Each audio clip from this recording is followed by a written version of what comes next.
Hello, welcome to episode number 428, I believe, of the TEW Toyota Challenge Run. This is going to be EC Dub for week 2 of October 2023. And yeah, we are 2 shows away from High Voltage, which will be next Saturday, week 3 of October. And we have a big show tonight, including our main event, which will see the Usos taking on Warden and the ECW World Champion Dolph Ziggler. We also have the first semi-final, one of the 2 teams that will punch their tickets to be the first half of the ECW Tag Team Championship Tournament final, when the Hurt Businesses, Ronnie Hughes and Damon Kemp, face off against Kyle O'Reilly and Roderick Strong, and a whole lot more. Without any more further ado, though, let's jump straight into the show. 85, okay. I was worried this match also wasn't going to get a blue rating because it's got Damon Kemp and Ronnie Hughes in it. But I forget that Kyle O'Reilly is a fucking god, so he gets a 94 and carries the whole thing. But, unfortunately for him, he's not going to High Voltage, because that will be Ronnie Hughes and Damon Kemp, who defeat Kyle and Roddy in 16:48. Damon Kemp submits Roderick Strong. 75 for Ronnie Hughes, 65 for Damon Kemp, 68 for Roddy, and a 94 for Kyle O'Reilly. Who's got a gimmick change to do? Ronnie Hughes has got his new primetime gimmick. It's great. He's got a lot of negatives. He's got a large penalty to psychology, comedy, gimmicky, lengthy matches, comedy matches. He can look dominant and extremely marketable. That's fine. Sure. But yes, it is the Hurt Business. Lashley and MVP out of ringside as well, celebrating. They'll go in High Voltage to face the winner of next week's other semi-final, which will be the Usos taking on Mustafa Ali and Cedric Alexander. After the match, Kyle and Roddy get into their feet when Techers run out, that being Zack Sabre Jr. and the grizzled young veterans, and they storm the ring and they 3-on-2 attack Kyle and Roddy. GYV hit Ticket to Mayhem on Roderick Strong, take him out. Zack Sabre Jr. locks in Kyle O'Reilly in one of his many submission holds. When Dudley comes running out, he hits the Dudley device, turns ZSJ inside out. And then Bob and bangs one of the grizzled young vets or something like that. And he grabs a mic and he goes, "Oi boys, this has been a bit of a heated thing between us now. I can only think of one way to settle this. You three, ZSJ, GYV, Techers, against myself, Kyle O'Reilly and Roderick Strong at High Voltage." And yeah, that's the match, I guess, set. At High Voltage, it will be Dudley Davis, Kyle O'Reilly and Roderick Strong facing off against CSJ, Rip Fowler and Jagger Reed in 6-man tag team action. Should be a banger, that one. It's got, Dudley, Zack Sabre Jr. and the god Kyle O'Reilly in it. Then come backstage to the press room. Mackenzie's with the Usos. She goes, "Jimmy, Jay, as we just saw in that opening match, Ronnie Hughes, Damon Kemp of the Hurt Business, they're the ones going to High Voltage to face either you or Mustafa Ali and Cedric Alexander, Heart and Soul, for the ECW Tag Team Championships." And Jay goes, "Yeet, Mackenzie, I don't matter which team it was that won that, because, me and Jimmy, we're the best tag team of the 21st century, and we're going to pick up the win to next week, and we're going to pick up the win at High Voltage, and we're going to be those tag team champions, and the bloodline is going to reign supreme." And Mackenzie goes, "Jay, you're not at all concerned about, the recent behavior of Roman Reigns?" And then Jay sort of stops, he sort of just doesn't say anything. And Jimmy goes, "Hey Mackenzie, what you doing? Okay? What you asking us that question for, okay? The Tribal Chief knows. We know what the Tribal Chief wants, and the Tribal Chief knows what we're going to do, Oos. Let's go to High Voltage, and let's win those tag team championships." And then Paul Heyman sort of walks in their favor and goes, "Pardon my interruption, Ooses, but the Tribal Chief, he knows what you have to do, and what you have to do isn't focus on next week and focus on the ECW Tag Team Championships. What you need to focus on is tonight, because tonight, 2 thorns in the side of the bloodline, those being Warden and that self-proclaimed ECW champion Dolph Ziggler, think they're gonna get the one-up over the bloodline.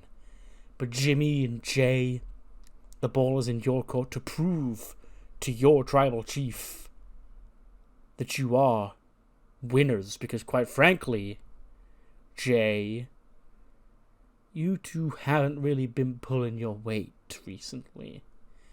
Need I remind you once again why we're here in the first place? Need I remind you, Jay, what happened back in Judgment Day? So, you keep hyping yourself up as the greatest tag team of all time. Prove it. Prove it by winning tonight. And then we can start discussing the tag team championships. Because if you don't win tonight, well then the tribal chief may have to look elsewhere to find the next tag team champions. 71. Blair Davenport against Scarlett. They don't click at all, apparently. I find that a lot with Scarlett. Scarlett's getting a lot of matches because she does have a lot of popularity, but every time I put her in the ring, her chemistry, I feel like she always has negative chemistry with people. I am now changing her gimmick. She has ice cold momentum. Her new gimmick is poor, horror fanatic. But that's not going to fix her momentum at all, I guess. So, rip. She's still in a funk, I guess. But Blair Davenport does win in 9 minutes. She gets a 58, 68 for Scarlett. Again, yeah, that's a chemistry issue. After the match, though, Blair Davenport, she puts her foot on Scarlett's back and she's got a chair in her hand. She goes, "Shotzi, huh? Who's this? This is Scarlett, For those who don't know, Scarlett and Shotzi, they're best friends, This woman, means a lot to our shots back there. So what do you think would happen if I took this chair and I broke it across old Scarlett's back, huh? What you gonna do about that then, Shotzi?" Shotzi does storm out, without the tank, and she chases off Blair Davenport. She tries to attack her with the chair, and Blair sort of escapes through the crowd laughing as Shotzi helps Scarlett to her feet and, helps her to the back. Because, yeah, Scarlett and Shotzi did Halloween Havoc together on screen in real life, and Scarlett wasn't really doing anything since the grand jury whole thing sort of blew up. It's yeah, I can probably put them together. They'd be a fun team or combo. So I guess, yeah, this is the start of that. Shotzi coming out to help her friend Scarlett.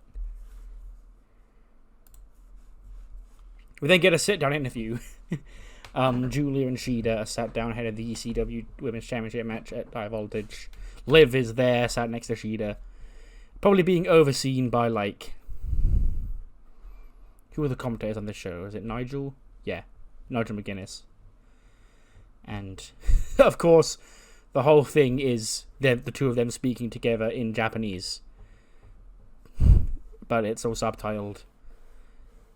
And Julia says, me and Shida had two very different paths to get to where we are today. But we are both, at the top of our game, at the top of this women's division, two of the top Joshi stars here in WWE, both big enough to get that international phone call.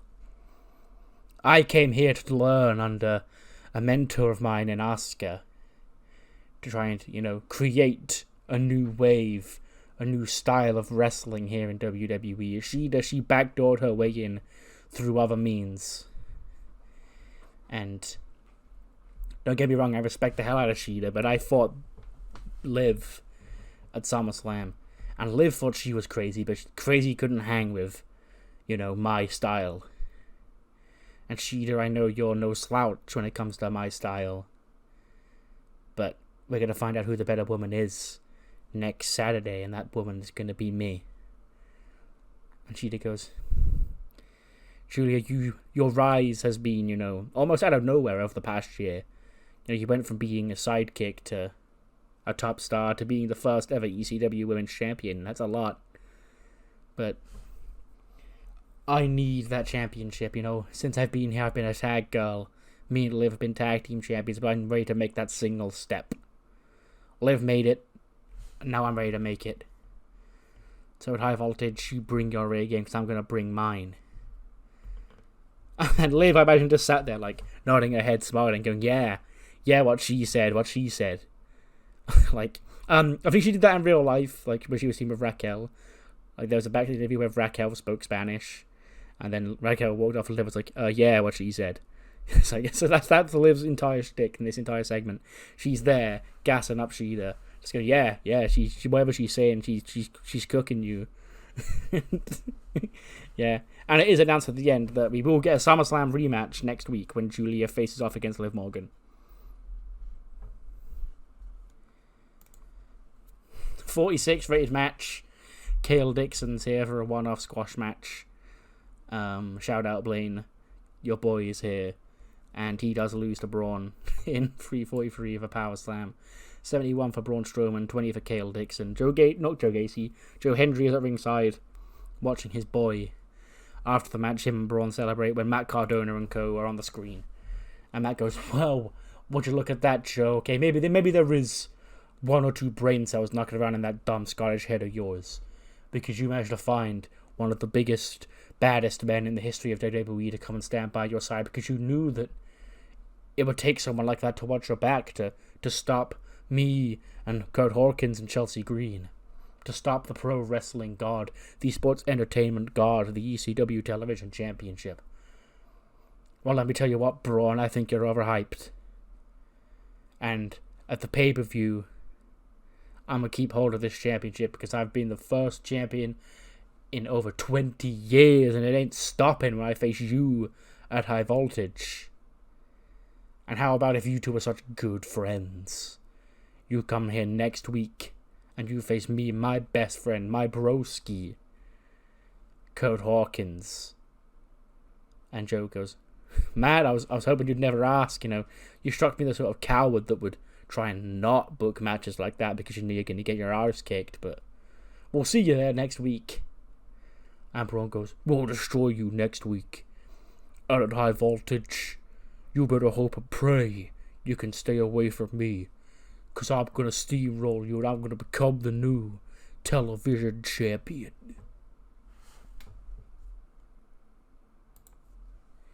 We then get a quick video package, Ali and Cedric. It's one of those Mustafa Ali on the streets videos he would record, but Cedric's with him. And it's basically them going over, their time together. How they've basically been joined at the hip during their time in WWE, from 205 Live, the Cruiserweight Classic and all that, to WrestleMania 34 on the pre-show, them sort of becoming the heart and soul of 205 Live. That's where that team name came about. Then moving on to the main roster, Cedric going to Raw, Ali going to SmackDown. And yeah, to now, them coming together on ECW, where guys like them thrive. Guys like them are meant to fit in. And next week they face one of the greatest tag teams in WWE history in the Usos. And they're not going to stop until they are the inaugural ECW tag team champions, because they've got that heart and soul. And it's the one championship that Mustafa Ali is yet to win in WWE, the tag team championship. Will he get the job done with the heart to his soul? I believe who was the heart? One of them was the heart. I believe Ali might have been the heart and Cedric was the soul. Doesn't really matter. They're interchangeable terms. But yes, next week, them two will face off with the Usos. A2? Really? For this? The game told me RVD was going to be tiring towards the end. But not enough to prevent a banger happening, as Wes Lee does defeat Rob Van Dam in 9:57. Wes Lee gets an 81, a 65 for RVD. It does say he was tiring towards the end, but again, I guess it wasn't really affected it that much. This is off the back of them, bantering backstage last week. They both do weed. They both, high flyers. So yeah, let's put them in a singles match, and it did good. So yeah, good play. We then get another video. This time it's Cora Jade. And she's just walking down, like a tunnel or some shit. And she's just talking. She goes, well, I thought I could rely on this most dominant force that came over here to ECW that was so in demand because they were the next gen of stars and they beat so many top women of the past and present. But, you don't need to go looking for the next generation, okay? Because the next generation has been in front of your face the entire time. And it's not Kathy Cool and Tracy Sharrow and the rest of those girls. Okay, it's me, it's the generation of Jade, okay? And we've learned all too well that I don't play well with others, okay? So, last week, me losing to Kushida and Liv, that was their fault. And I'm done with those idiots, so next time you see me, I'm going to be out the way I should be out, leading the next generation on my own.